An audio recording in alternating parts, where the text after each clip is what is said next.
Hi everyone, Petrik here. For today's video, it will be my November wrap-up, and in November, I managed to finish 7 novels. That's something that I found to be truly incredible because November is a very busy month for me. I had my engagement party, and on top of that, I still have to do a lot of things in real life, and I also was able to consistently make videos. I think I posted 8 videos in the month of November, so just like usual. And on top of reading 7 novels, I also wrote a review for each and every one of them.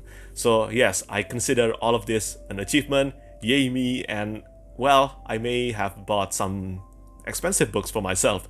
Well, treat yourself right, we have to do that occasionally. That's something that I'm still learning to this day. Before we begin with the reading wrap-up, due to how busy I was, I didn't finish any manga series, so I don't have any manga recommendations this month.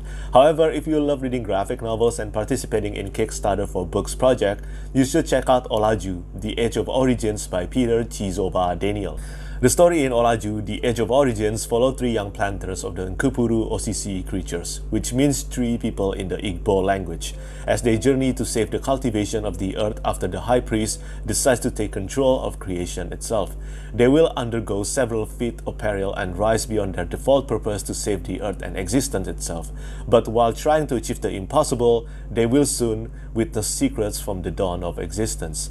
The author has sent me the first issue to read, and I think the graphic novel has a great potential to be wonderful. If you become a backer for the project, you'll be able to get extra rewards such as hoodies and t-shirts too. The Kickstarter just started, and I will leave the link to the campaign down in the description. Make sure to check it out if you love reading graphic novels. Thank you once again to Peter Chizoba Daniel for sponsoring today's video. Let's get on with the books, and the first book that I managed to finish in the month of November was Of Blood and Fire by Ryan Cahill. This is the first book in The Bound and the Broken, and it's the author's debut novel. Of Blood and Fire may not bring anything new to the genre, but it is still a well-told classic fantasy story with a modern narrative. And I made a bit of a false assumption here. Before I read Of Blood and Fire, I really thought that The Fall was written first before Of Blood and Fire, because The Fall is a novella and it's a prequel to this book. I thought that was written first, but apparently I was wrong. So Of Blood and Fire is really Ryan Cahill's debut novel. And honestly, it kinda shows in the writing. I mean, Of Blood and Fire is still well written, but when you compare The Fall to Of Blood and Fire, I think you can definitely see the improvement in writing. Apparently The Fall is written after the author wrote this one. I didn't want to make an assumption, I didn't ask the author about it, and that was my mistake. But Ryan Cahill told me himself that, yeah, he wrote The Fall after he wrote Of Blood and Fire. And this is promising because I already like this book. As I said, this is a classic fantasy story told with a modern narrative. Of Blood and Fire felt like a mix of all the great ones combined into this one book. For example, the 3 main characters, one being the chosen one but without the prophecy, kinda reminded me of reading The Tavern from The Wheel of Time. And the wolf and the animal companion, the giants, and the proving in the Olm Forest reminded me of Malice by John Gwynne. Then there is also the Soul Blade that reminded me of the Shard Blade from the Stormlight Archive. There is even a Wind Runner here, not actually the Night Radiance, but yeah, there is a Wind Space Runner in this book. The intensely deep bond between the dragons and its Drellate really made me feel like I was reading the adult fantasy version of Aragon, and I think that's a good thing. And going back to the classic fantasy stuff, there is of course elves, dwarves, and many more stuff that's inspired by Tolkien. I do honestly believe that Of Blood and Fire felt like a groundwork for the rest of the series to shine, because this is the first book in a quartet, and judging from The Fall and this one, I can certainly tell that the next book, Of Darkness and Light, will be superior compared to Of Blood and Fire. There were a few repetitive words and sentences in Of Blood and Fire, but I don't think there is any major issue here. This book and this series is really popular on Amazon right now, and well, I enjoyed it. I'm looking forward to reading the next one. The next book that I finished in the month of November is The Justice of Kings by Richard Swan. This book hasn't been released, but this is a totally riveting tale about law, morality, and justice. I love this one. This is such a great book. The Justice of Kings is often pitched as a Judge Dredd meet The Witcher, and it went into my TBR pile after I saw the gorgeous cover art by Martina Vachkova. This is the official cover art to the book. This one is the limited edition of the advanced reading copy. No man is above the law. This is indeed the main themes of the novel, one of the main themes of the novel. And the premise of this book, if you have heard about it from me or maybe read about it somewhere, it might lead you into thinking that Sir Conrad von Wald is the main character, and yet technically the narrative is indeed about him. But there is something that's a bit misleading in the official premise, and The main character, the main POV character isn't Konrad von Waltz. It is his clerk and protege. It is Helena Sedanka. So yeah, you're not getting any POV chapter from von Waltz. The entire book is told through the first-person narration of Helena Sedanka. And I'm not gonna lie, I was a bit worried about this, but after reading this book, I think it worked for the better. I don't think this book would have been this good if the story was actually told from the perspective of Justice Konrad von Waltz. So the decision to actually use Helena as the main narrator was a brilliant one. It's brilliant. It really reminded me of reading a Fitz's narration in the Farseer trilogy, or to be more precise, it felt like I was reading Cahill's narration in the Blood Saunders arc by Jeff Salyards. And if you have read the Blood Saunders arc and you love the narration, I think you will also love the narration in the Justice of Kings. The world building in the Justice of Kings do feel kinda similar to our world. There isn't a lot of magic in this book. Justice Konrad von Waltz do have 2 magical abilities on his arsenal, but that's about it. And I'm quite confident that we will actually see more in the sequels. So one of the magic in this book is called the Emperor's Voice. So this is the ability to command people to actually tell you the truth. So in a way, this is similar to Code Geass. If you have watched Code Geass, the anime, so this is like a Lelouch ability, kinda similar to that. Lelouch's ability to actually command people to tell you or do something.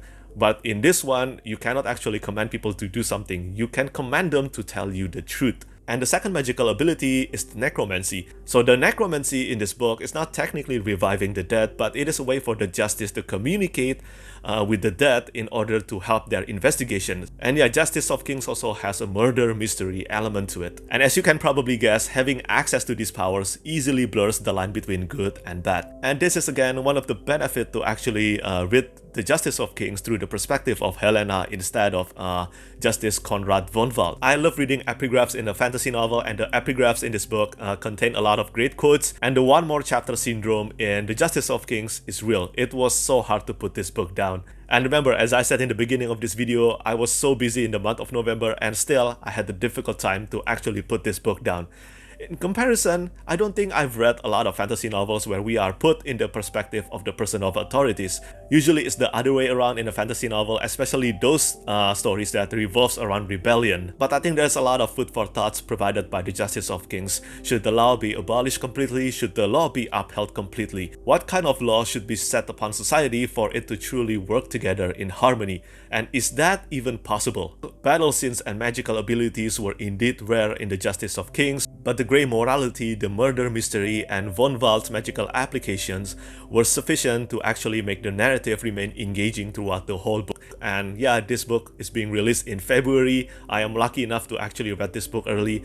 But yeah, please put this on your radar. It is amazing. The next book that I finished in the month of November is Call of the Bone Ships by R.J. Barker. So this is the second book in the Child trilogy. This is a great sequel that doesn't shy away from actually torturing the main character for character development. That's not a bad thing. The world these characters live in, the 100 Isles, is a merciless world, and I think R.J. Barker really showed that here. I have mentioned several times throughout the past few years that I was at first kinda disappointed with the Bone Ships because it doesn't feel as character driven as I wanted to, but I'm glad I gave this series a try again because Call of the Bone Ships is character driven. This is the character-driven narrative that I wanted from R.J. Barker, and the main character Joron definitely take the center stage here. Found family, responsibility, leadership, and teamwork are some of the key themes of the Call of the Bone Ships, and it's so great. It's so great. I think the only thing that I found missing from Call of the Bone Ships is the lack of villain, and we don't get to see any prominent villain yet in the series. But as my co-blogger said, the main villain of this book is the 100 Isles. The world and the society they live in is brutal. It is so brutal. And yeah, you will see the main character being tortured a lot. And if you haven't read Call of the Bone Ships, I don't think I've read many fantasy books that's similar to this one. This is very original, it's distinct, and I think the final book might end up being the best of the trilogy. And speaking of original work, the next book that I finished in the month of November is Piranesi by Susanna Clarke. So I haven't read anything by Susanna Clarke, and I made Piranesi the first read-along on my Discord server, and thankfully we all had a great time with it. At the moment, my Discord server is only available for my Patreons right now, but it will be available next year because I plan to make more read-along in the future. But back to this book, The best advice that I got before I read Piranesi, and I'm going to repeat that here, is to try to jump into this one as blind as possible. And I think that's the best advice I can give to all of you who haven't read this book. I do, however, can give you a bit of my experience. The first quarter of this book, I almost gave up. I understood nothing. There was nothing that I understood in the first quarter, but I'm really glad that I persevered. It's not actually a difficult thing because Susanna Clarke's her writing style is constantly beautiful and engaging, and everything after the first quarter of the book, not gonna lie, they were all so thrilling, and it never stops getting better and better. The ending to me was melancholic, bittersweet, and it left a room for interpretations. A lot of rooms for interpretations. So good. It's so good. I highly recommend this one. Then the next book that I finished in the month of November is Reaper by Wight. This is the 10th book in the Cradle series, and my god, this one was amazing. I am so tired of repeating this, but this is once again the best book in the series so far. This is book number 10 in the series, book number 10 out of 12. But I'm just repeating my statement throughout my reviews now. I just said in my review of Bloodline, the 9th book of the series, I just mentioned that Bloodline was the best book of the series. Now that I've read Reaper, I changed my mind. Reaper is the best book of the series. I'm basically an ant right now, and Wight is a human wearing a boot called the Reaper to stop me. And it is impossible for me to resist adding Wight and Cradle to my list of my favorite authors and favorite books, because this one is just that good. The revelation in this book, whether you have predicted it or not, it was just so insane that it increased the reread value of the entire series. The consistency in quality and output that Wight did for this series is just admirable. It is truly admirable. Starting from Black Flame, no book in the series ever received anything below 4 stars from me. Everything ranges from 4 until 5 stars. The balance between humor, intensity, and emotional moments were handled so carefully, and the actions in this book, they were so out of this world awesome.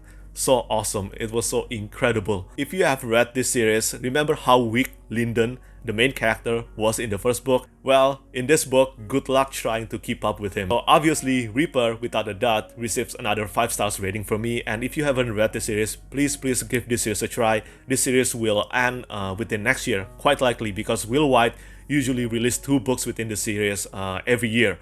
So Dread Gods, book number 11, and then the unnamed final book, I think it's quite safe to assume that they will be released within next year as well. And this is a very worthy investment.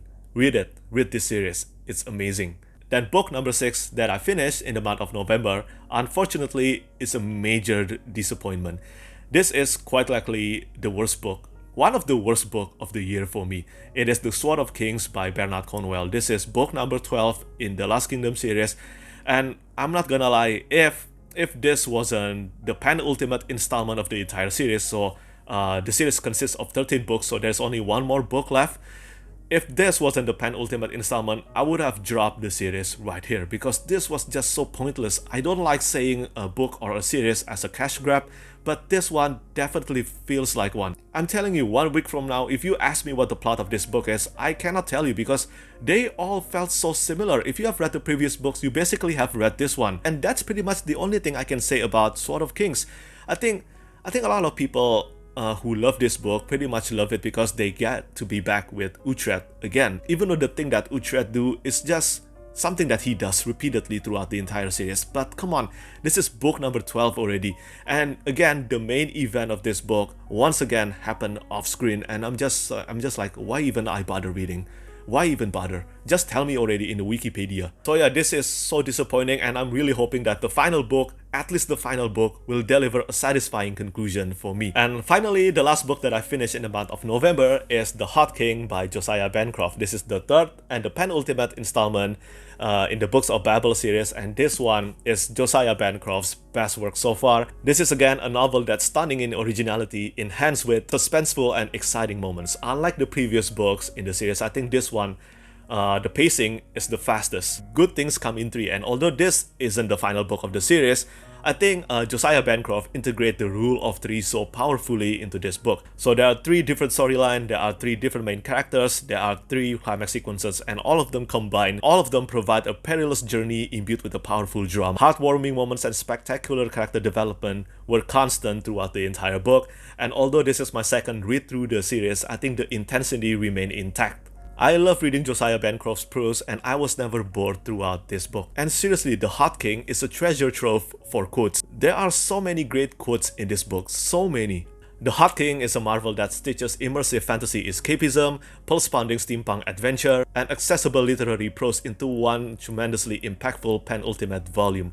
This is the best book of the series so far, and now I am ready to finally read The Fall of Babel. So yeah, that's all the books that I finished in the month of November. My favorite book of the month will definitely have to be Reaper by Wight, although Justice of Kings is very close. It's very close. Just consider these two as my favorite books of the month, okay? So yeah, that's all the books that I've read in the month of November. Let me know which books are your favorite in the month of November, and also how many books you've read. And once again, make sure to check out the Kickstarter to Olaju, The Age of Origins if you love reading graphic novels. As always, thank you so much for watching, and thank you for your support. Bye bye!